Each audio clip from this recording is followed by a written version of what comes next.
घोषणा केलेली आहे। रिक्षाचा जो फिटनेस विलंब शुल्क आहे तो माफ करण्याचा निर्णय घेतलेला आहे। तुम्ही अनेक आंदोलन केलेले, तुम्ही असतील रियाज साहेब, काय तुमची प्रतिक्रिया आहे? साहेब, रियाज सय्यदच्या नेतृत्वाखाली रिक्षांच्या सर्व चालकाची कृती समिती झाली आणि पहिली बैठक झाली।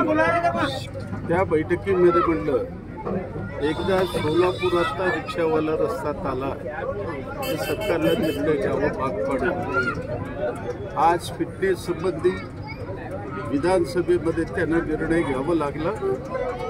तुम्हाला सांगतो, जिल्ह्याच्या कलेक्टरने विधानसभेमध्ये मंत्र्यांनी जे निवेदन केलेलं आहे त्याचा पूर्ण भाग, त्यामुळं आता फिटनेसचा प्रश्न संपला, आमचा विजय झाला।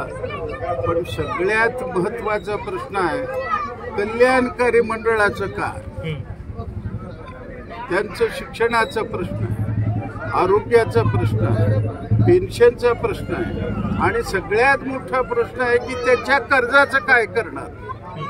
हे रियाज सय्यदला घेऊन भविष्यामध्ये अशी लढाई लढेल की एकही रिक्षावाला उपाशी राहणार नाही, याची आम्ही दक्षता घेऊ।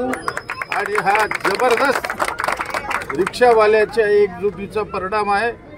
कॉम्रेड सलीम असतील, त्याच्यानंतर प्रकाश आळंदकर असतील, खान असतील, रिक्षा संघटनेचे जवळजवळ 8-9 पदाधिकारी संघटनेचे सगळे एक झाले।